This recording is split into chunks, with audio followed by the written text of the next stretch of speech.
सोचिए, हजारों साल तक हम इंसान इस धरती पर बस एक मेहमान की तरह जी रहे थे। हर सुबह आँख खुलती और दिमाग में बस एक ही सवाल घूमता था, आज रात का खाना मिलेगा या नहीं।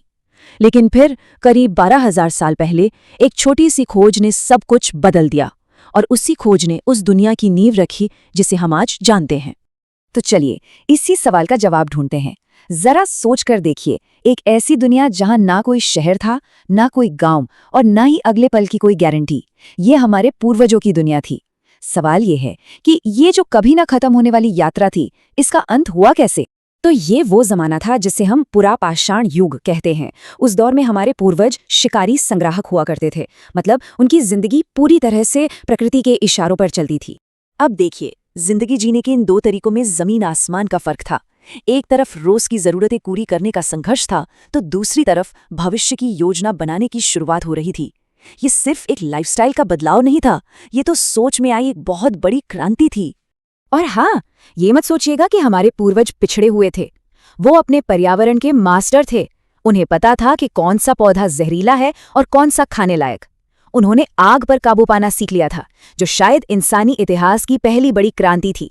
और सबसे जरूरी बात, ये लाइफस्टाइल लाखों सालों तक चली। तो सवाल उठता है कि लाखों साल के इस ठहराव के बाद आखिर बदला क्या?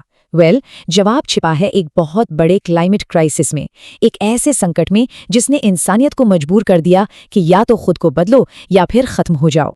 इसे वैज्ञानिक कहते हैं यंगर ड्रायस। ये एक तरह का मिनी आइस एज था। हुआ ये कि तापमान अचानक से गिर गया, और जिन जंगलों और मैदानों पर हमारे पूर्वज खाने के लिए निर्भर थे, वो या तो बंजर हो गए या फिर बर्फीली ठंड की चपेट में आ गए। अब सिर्फ शिकार पर गुजारा करना नामुमकिन होता जा रहा था। शायद इसी मजबूरी और हताशा के बीच किसी ने कुछ ऐसा देखा जिस पर पहले कभी किसी का ध्यान ही नहीं गया था। हो सकता है कि जंगली अनाज के कुछ दाने गलती से किसी गीली जमीन पर गिर गए हों और कुछ हफ्तों बाद वहां से नए पौधे उगाए हों। ये किसी एक इंसान की खोज नहीं थी, बल्कि ये एक धीमी प्रक्रिया थी जिसने सब कुछ बदल कर रख दिया। तो चलिए अब देखते हैं कि इस नई समझ ने सबसे पहले जड़ें कहाँ जमाई और कैसे नवपाषाण क्रांति की शुरुआत हुई। इतिहासकार इस इलाके को फर्टाइल क्रेसेंट या उपजाऊ अर्धचंद्र कहते हैं। ये आज के इजराइल, जॉर्डन, सीरिया और इराक जैसे देशों का हिस्सा है। यहाँ टिग्रिस और यूफ्रेटिस जैसी नदियाँ थीं, और सबसे ज़रूरी बात, यहाँ गेहूं और जौ जैसी जंगली घासें कुदरती तौर पर बहुत ज़्यादा उगती थीं। तो हुआ ये कि शुरुआती किसानों ने अनजाने में ही एक तरह की जेनेटिक इंजीनियरिंग शुरू कर दी। वो हर साल उन पौधों के बीज चुनते थे जिनके दाने बड़े होते थे या जिनकी बालियां ज्यादा मजबूत होती थीं।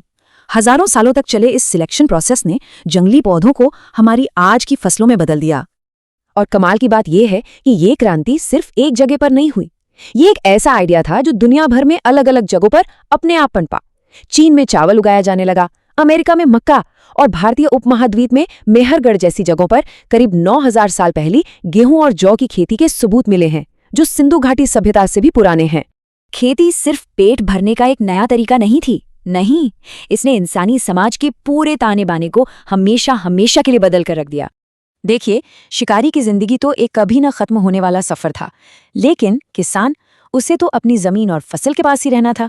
बस इसी जरूरत ने उसे एक जगह टिकने पर मजबूर कर दिया, और इसी से जेरिको और मेहरगढ़ जैसे दुनिया के पहले गांव बसे।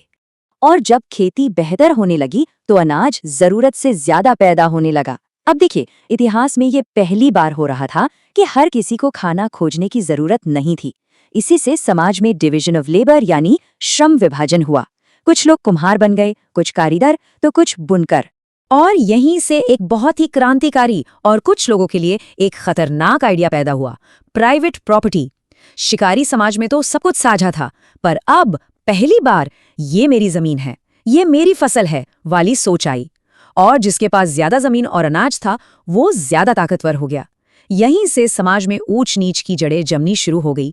सोचिए, एक शिकारी माँ, उसके लिए घूमते फिरते एक से ज्यादा छोटे बच्चों को संभालना लगभग नामुमकिन था।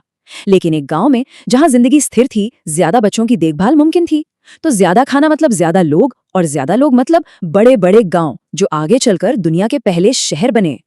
अब तक जो हमने कहानी सुनी वो काफी शानदार लगती है ना? लेकिन क्या ये कहानी इतनी सीधी सादी है? कुछ इतिहासकार तो खेती को इंसानी इतिहास की सबसे बड़ी गलती तक कहते हैं। आइए देखते हैं क्यों। ये स्लाइड एक ऐसी सच्चाई दिखाती है जिस पर यकीन करना थोड़ा मुश्किल है। माना जाता है कि शिकारी संग्राहक अपना पेट भरने के लिए हफ्ते में सिर्फ 15 से 20 घंटे ही काम करते थे।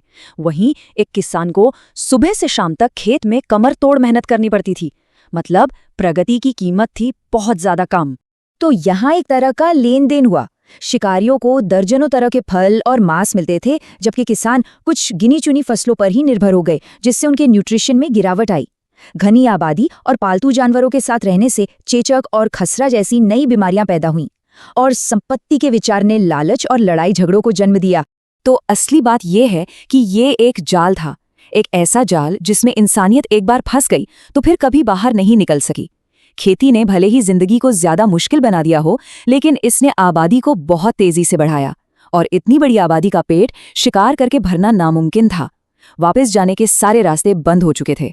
तो चलिए अब इस पूरी कहानी को आज से जोड़कर देखते हैं, इस प्राचीन क्रांति का हमारी आज की दुनिया पर क्या असर है। आज हमारे हाथ में जो स्मार्टफोन हैं, जो बड़े बड़े शहर हैं, हमारी सरकारें, हमारा पूरा सिस्टम, इनमें से कुछ भी मुमकिन नहीं होता अगर इंसान आज भी सिर्फ खाने की तलाश में यहाँ वहाँ भटक रहा होता। ये एक सीधी और बहुत शक्तिशाली कड़ी है। ये स्लाइड एक तरह से पूरी कहानी का निचोड़ है। खेती वो नींव है जिस पर हमारी पूरी मॉडर्न दुनिया खड़ी है। जब पेट भरने की चिंता थोड़ी कम हुई, तभी हमारे दिमाग को वक्त मिला आविष्कार करने का, कला बनाने का और इस ब्रह्मांड के रहस्यों को समझने का। ये कहानी इस बात का सबूत है कि इंसान की सबसे बड़ी ताकत है चीजों को गौर से देखने, सीखने और फिर एक छोटे से आइडिया को एक बड़ी क्रांति में बदल देने की।